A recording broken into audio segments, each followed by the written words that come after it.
and those kinds of things offensively? Got to keep grinding, man. We got to keep making these routine plays and, again, stand above the sticks. I mean, it ain't always going to be pretty. You ain't going to always have the most explosive plays, but the key is to get the ball in the end zone, and whoever ends up with the most points obviously wins. So for us, continuing to figure out ways to move the ball and obviously keep 10 back there comfortable and, I mean, running some concepts, just getting everybody open. What does it say about your offense? You had two young guys at guard. You in and out left tackle, and you guys were still able to get some production.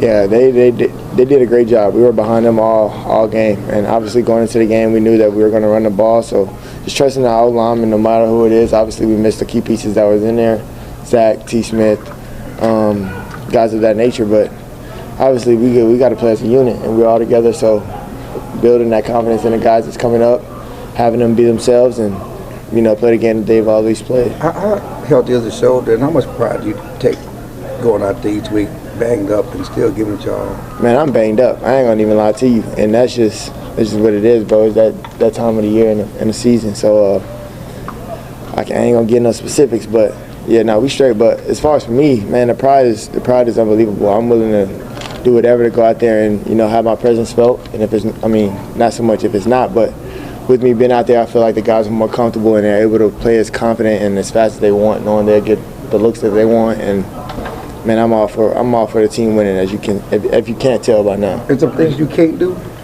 Is there things I can't do? Yeah. Nah, I plan on, and I'm not saying that obviously on no cocky stuff. It's just I train to be in any kind of position. Obviously some be a little bit unfortunate or like triple teamed or double teamed, but you can't really train for those, obviously.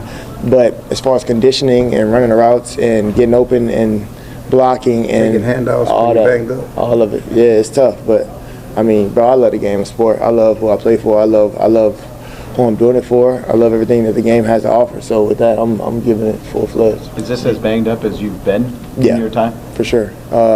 This is definitely one of the toughest years, as for me, body-wise. But that ain't stopping nothing.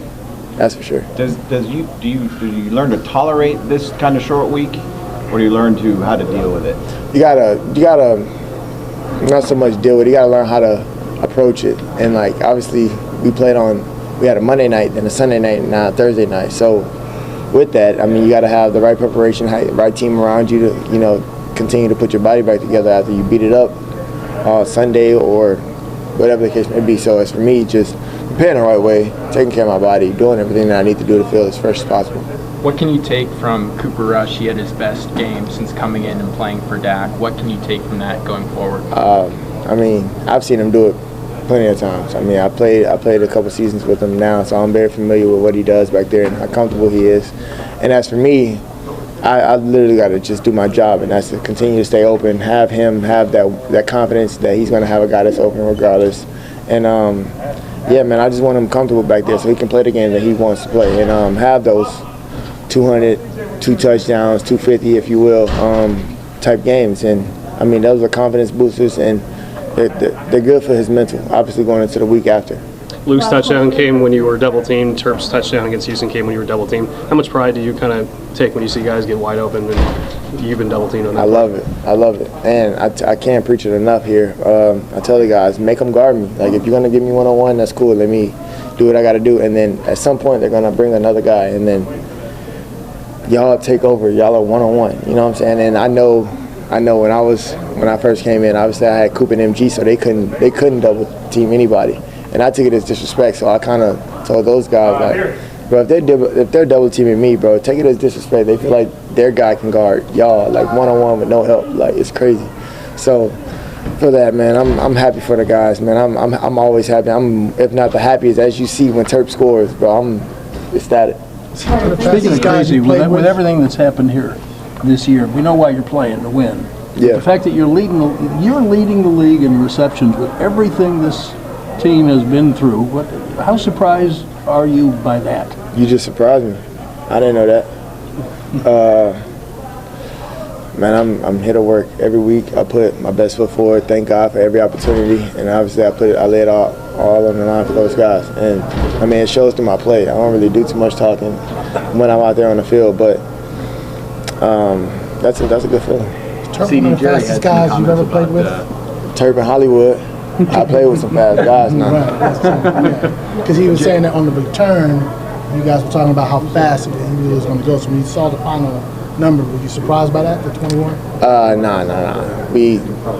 We got some times in this room. I will say, but like as for Turp, that's a regular day for him. Jerry had some comments about Mike McCarthy and his, possibly getting a new contract in the offseason.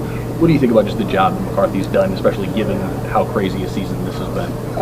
It's definitely had his ups and downs, but as for McCarthy, he's a coach, a player's coach. We all love him. Everything that he does for the team, and as far as leading us, just having the confidence and everything that he's willing to put on the line for us, we love every bit of it. So as for Jerry and all those situations, they ain't got nothing to do with me. Don't try to put me in it. But I love Mike, that's for sure. Thanks, CeeDee. Appreciate it. Howdy, Cowboys Nation. Welcome to Dallas Cowboys Today, your #1 source for all things America's team. If you're a diehard football fan and love our Dallas Cowboys, you're in the right place.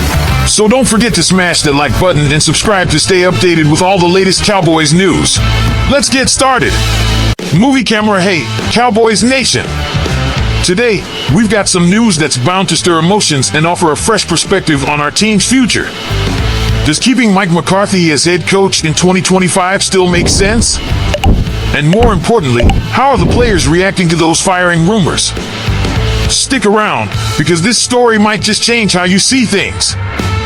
3 o'clock, let's start from the beginning. The 2024 season has been tough for the Cowboys. After a 5-game losing streak, many assumed McCarthy's days in charge were numbered. But then, last week's victory over the Washington Commanders happened, giving the team new life and reigniting conversations about McCarthy's future. Fire, and who stepped up to speak out? None other than CeeDee Lamb, our offensive superstar. In an interview, Lamb was clear, Mike is a player's coach. We all love him. He does everything for this team, leads with confidence, and is willing to put it all on the line for us. He added, as for what Jerry Jones is saying, don't put me in the middle of that. But I love Mike, no doubt about it. Speech Balloon Lamb isn't the only one showing support. Other players, like Cavani Turpin and Dak Prescott, have also expressed their backing for McCarthy. It's evident that, despite the challenges, McCarthy hasn't lost the locker room, a crucial factor when deciding a coach's fate.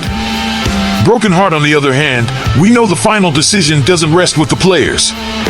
Team owner Jerry Jones has made it clear that any decisions about the coaching staff will be addressed at the end of the season. While many believe 2024 will be McCarthy's last year, the team's unity around him could influence the final call. Magnifying glass tilted left now, here's the big question for you, Cowboys fans. Is the players' support for Mike McCarthy enough reason for him to stay as head coach in 2025? Or is it time to look for a new leader? Speech Balloon, drop your thoughts in the comments and share this video with fellow fans to keep the debate going. And don't forget to hit that subscribe button so you never miss an update about our beloved blue and silver. American football, go Cowboys! Let's keep analyzing, debating, and cheering for the best possible future for our team. See you next time.